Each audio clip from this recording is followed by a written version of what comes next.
Welcome to A Woman's Strength, empowering stories from struggles to triumph. I'm Rosita, your host, fellow warrior, and advocate for resilience and empowerment. Through this podcast, we share authentic stories of women who have faced adversity and emerged as living testimonies of strength.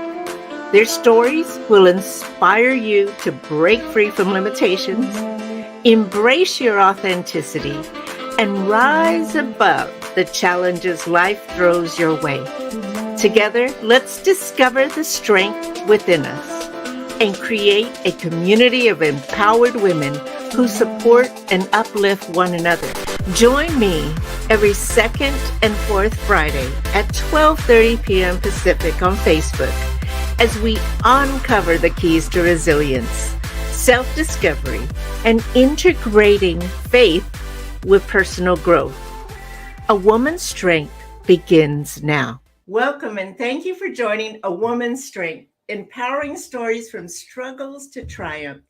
My guests are women who will share their stories of struggles, how they battled self-doubt, and then be victorious in the end.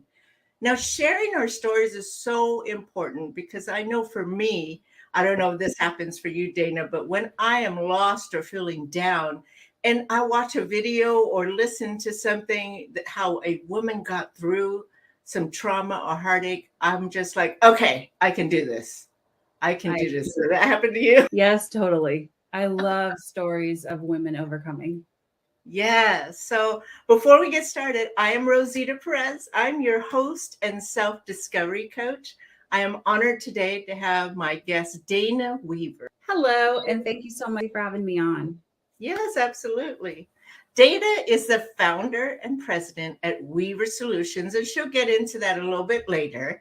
But I just want to welcome you here today. Thank you for being vulnerable and sharing your story about your struggle and how you moved out of the self-doubt into the victory of it all. Well, it's very much my honor. And if one person can find strength out of it, I feel like I've done my job today. So it's an honor to be on your podcast. Thank you. Oh, thank you. So let's go ahead and dive in because, we could go for a long period of time, but today we've got about 20 minutes and I want to honor your story. I don't want to cut it off. And I want the listeners to be able to hear the entirety of your story. So let's get started. Can you share one event where you experienced struggle and how self-doubt creeped in? I sure can. I would call it one event because it lasted a long time. But I want to talk about my infertility journey because I have my husband and I got married later. We were 30 when we got married, and we wanted to start a family right away, and we were so excited about it. And we just had a really hard time getting pregnant. And it seemed like everything we did just threw us further and further from our heart's desire, and that was to be parents, honestly. We went through all the hormones and all of the doubt, honestly, that I was going to be able to get pregnant. We had my husband tested and he was just fine. And then they tested me and it was me. I have polycystic ovary syndrome. And also I have completely closed fallopian tubes. So nothing can get through those babies. Wow, I've not heard of that. Okay, go ahead. Yeah, apparently I really don't understand or know when the actual event happened, but early on I only had one closed tube, so there was a lot of hope. And then later in my journey, there were two closed tubes, and they say it's because of infection, but I don't remember having an infection. I didn't have any of those symptoms. So it was very interesting and it was really heartbreaking. We tried the in vitro. Yes, and the IUI and all kinds of stuff. And I tell you what, all of the hormones that they put you on really just take a toll on a person. And Mhm. I would say that's really where my self-doubt started creeping in. I was sad and I felt responsible that I wasn't able to get pregnant. But when the hormones started and we were, trying to make things happen artificially, I started having a lot of doubt because I wasn't able to do it on my own. And it was very sad. It was a struggle in that I felt like I was letting my husband down, but I also felt like I was letting our parents down because we are the oldest children and we weren't having kids. And I knew both sets of parents really wanted to be grandparents. And I just felt like less of a woman, honestly, because I wasn't able to have kids. I grew up in the church and I have a very strong faith. And I prayed and I prayed and I prayed. I'd go on walks and pray the entire walk. I just laid it all out for God. And it felt at times where he wasn't listening at all. It was like I was in the desert and he wasn't responding. And that really gives you self-doubt too, when you need to have his voice whispering in your ear. And I just didn't have it for a long time. A lot of times we don't get what we want when we pray for it, but it might be not right now or in a different form, or so I just have to trust that. Otherwise it would be a hot mess with Yes. my faith and just with my walk in general in life, because I walk around with that heaviness of, oh, I'm not worthy enough. I can't produce a baby. So one thing, I could beat myself up to no end with those kind of thoughts. Absolutely. Absolutely. So how did you navigate through that? Well, a lot of prayer, like I said. Even though I didn't feel like I could hear him, probably for the first, I don't know, 4 years, I really didn't feel like I heard a lot, but I did do a lot of prayer. And I got to the point where I would see birth announcements or baby pictures on Facebook. And I would have friends, it's during the time in our life where all of our friends were having kids. And some of our friends' kids were having kids. And it became extremely difficult. And one of the ways that I was able to protect myself was to honor myself, honestly. And that was, I stopped going to baby showers at one point. And that sadly included some of my nieces and nephews because I couldn't handle it. And I did not want to ruin the day for my sister-in-laws. It wasn't fair to them, and they had such joy. And I didn't want to be the one in the corner just feeling sorry for herself. And I don't like to feel sorry for myself, but that's how you feel. You feel this crushing isolation that words just can't describe how alone you feel in those situations. And I had to realize at some point where it was my lowest point, honestly. I had to realize that I had to protect myself and I had to honor who I was, because it was my body's fault that I wasn't getting pregnant, but it wasn't my fault. I didn't ask for it. I didn't cause that to happen. And I had to give myself a little bit of grace. And up to that point, the thoughts in my head were, you should be a better person. You shouldn't feel like this. Your body should work. You should exercise more. You should eat better. You should do all of these things. And that constant negative self-talk is not good for a person. You are absolutely right. I just want to honor you right now for taking the step to protect yourself, right? Thank you. Because we as women, we do anyway. We put ourselves on the last burner that that there is, and then go, I have to go because I have to support, but we neglect ourselves, Mm-hmm. and then we deteriorate right after a while. It's so true. And thank you for the acknowledgement. So when you said that, it really made me think I was protecting everybody else's feelings and I didn't care about mine. And why is that? Where did I come up with the idea that I had to protect everyone else? Because I'm going to be honest with you, most people did not care to protect me. And so I needed to care for myself. And that's really when I started to hear the whisper. I got quiet enough to hear the whisper from God saying, I will take care of you and it will be okay. And in the midst of all this, my mom got breast cancer and ended up passing away from breast cancer. She struggled for several years, and she knew how bad I wanted to be a mom. And I remember her navigating between my brother having kids and us not having kids. And she didn't want to talk about my niece and nephew to me because she didn't want to make me feel bad. She knew how I felt. And, but I felt bad for her. Here I am protecting other people. I felt bad for her because she was walking two worlds, or trying to step between two worlds. And she was really trying for me, but she also wanted to show up for my brother and his family. And I just totally honor her for that. She was such a great mom. And we realized at a certain time that she was going to pass away. And the last words that she said to me was, "I hope you get to be a mom." And then she told me she loved me. And for a few years after that, I just really didn't feel like, I mean, I appreciated her words, but I also felt like I was letting her down because it still wasn't happening. And she died the year before I turned 40. And so I was getting to the point where it didn't seem like it was going to happen, or I was going to be a really old parent. I got pregnant twice, but miscarried both times. And after that, I couldn't do it. I had to ask God to help me let it go because I couldn't carry that guilt. It's so difficult. And then to layer the miscarriage on top of that, there really aren't words to describe how that feels and how that can set a person back and how that can make us feel so small. But we're still whole people, right?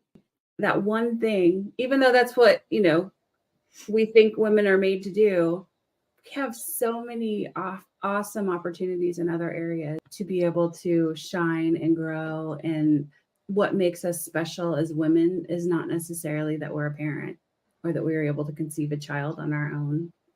Well, you can be a parent to so many different people. Mm-hmm. You can. And I tried to be a parent to my nieces and nephews and my friends' kids, or at least just be a safe place for them to talk and to be the fun, crazy aunt. Because, if you don't have kids, you do have that option. And I was the fun, crazy aunt. I can show you pictures. I was too. Being the fun, crazy aunt is a good thing. It's a good thing. So to give a little recap. So the infertility, that was your struggle. And then how you went through the self-doubt was a lot of prayer. I did have my mom for a while, and my husband and I were going through it together. And, his journey and his struggle obviously is different because a man's journey is different. But the one thing that we were able to do is stay strong with each other and help each other through it. And he never once made me feel like it was my fault. It was amazing, still is amazing. And if I would have had to go through it with anyone, I couldn't pick a better partner in life to go through it with, because he honored me. And, he didn't always understand when I didn't want to go to a baby shower or something like that. But he was probably one of the biggest supporters of me. And I will never, ever, ever forget that. And I'm so lucky to have him as my spouse. That is so good to hear in this day and age where there's so much divorce. It is so good to hear that in the biggest heartache trauma of your life, your spouse came right beside you. Where a lot don't. Yeah. A lot of spouses don't. It tears them apart. It's so true. I know people who have been through infertility and have more heartache than I did because, like you, they had multiple miscarriages and they didn't make it as a couple. And, it is a major reason for divorce in our country. And it's nice to be one of the people who didn't go through that. But my heart goes out to all the people that they weren't able to have a child and then they lost their spouse. Like that just breaks my heart. And I wish I could do something for them. Maybe I'll pay it forward and somebody will be inspired by this. I believe so, because a lot of women, we suffer in silence. Yes, we do.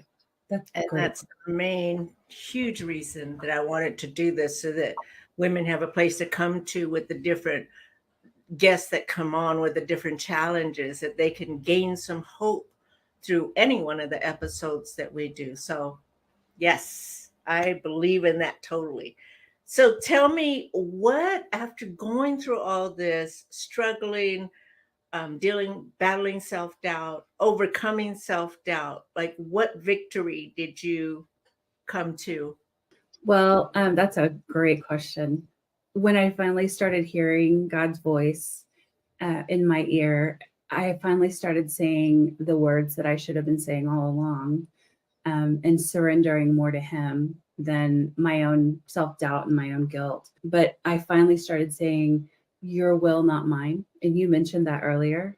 And it was just, "Your will be done, Lord, not mine." Because I realized I couldn't change it. And I know I can't do that stuff on my own.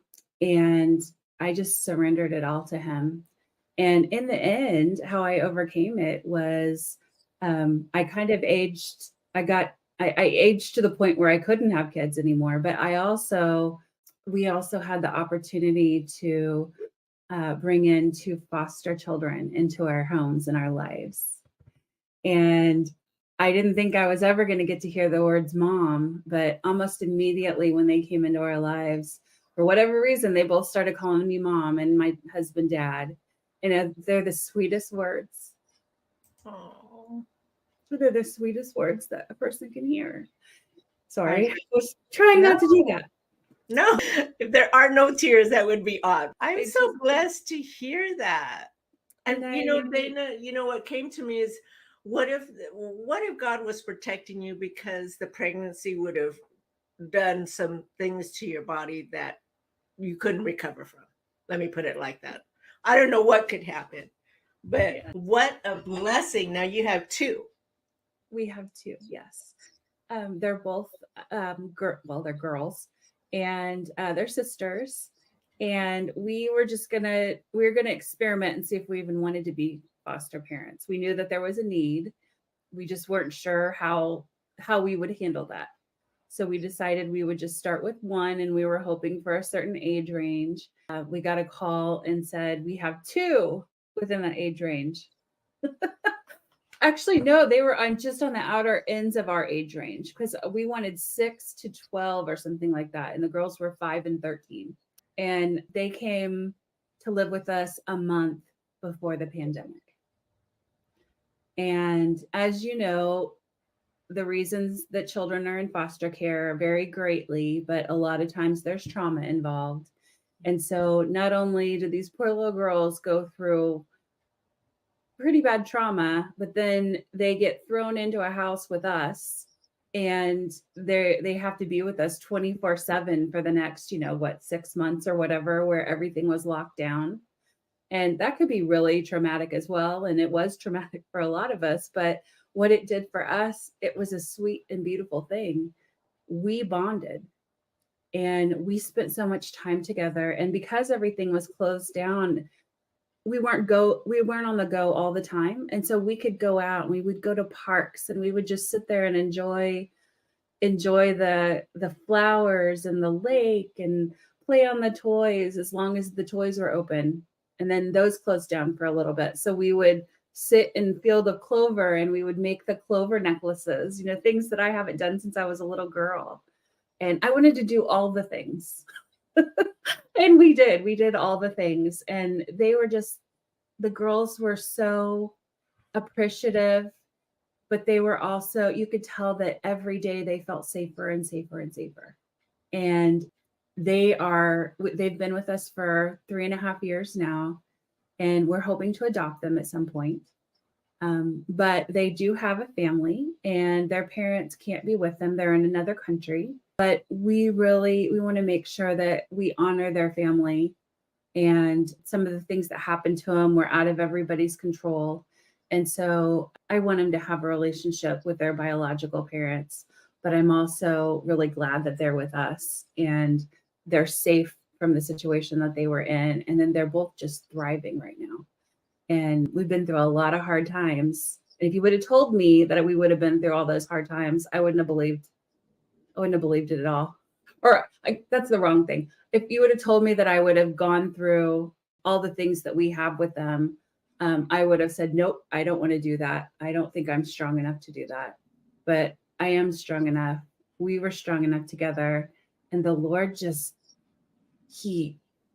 have you ever heard somebody say, when you're praying, please build a hedge of safety around us? Mm-hmm. I've heard it a lot, but I always thought that's kind of weird. What does that actually mean? And he showed me what it meant by all of the people that he brought into their lives and just wove this group of people around them that supported them and helped them every step of the way, helped us every step of the way. And they were people that we didn't know. I mean, our families did support us, but nothing like what God did. And it was just so beautiful. And now I can sit back to answer your question, the victory. I can sit back and see that he had something very, very special planned for us. And our hearts would not be where they are today had we not overcome not only the infertility, but all the struggles that the girls have had to go through since they've been with us through the court system and all that kind of stuff. And I don't know, it was like manna from heaven. It was just beautiful. It's so beautiful. And I can't wait to see them grow up, and I get to be part of their lives. We get to be part of their lives. And it's so exciting. That is awesome. Oh my gosh. I'm just sitting here, just kind of soaking it all in because of the fact that, when you look back and it's like, okay, you had this infertility and it brought your husband and you closer together. So you built this foundation, right? Mm-hmm. And then you move forward and doors open for you guys have these two girls in your home before the COVID starts. Take away everything of the world and break it down to simplicity of life, going to the park, making clover necklaces. And because you guys already had built a strong foundation dealing with the infertility, then nothing can break you apart. It's kind of like, you remember that game Red Rover? And you can't break it. So it's so amazing to see that you guys overcame singular and together the doubt that comes with infertility. It built a stronger foundation where it can't be broken. And your faith in God doubled that. It did the double protection, when you double tape something. And then you get blessed with these two girls, and you guys are like, it's almost as if you go, ah. Yeah. The exhale. It's been a true blessing.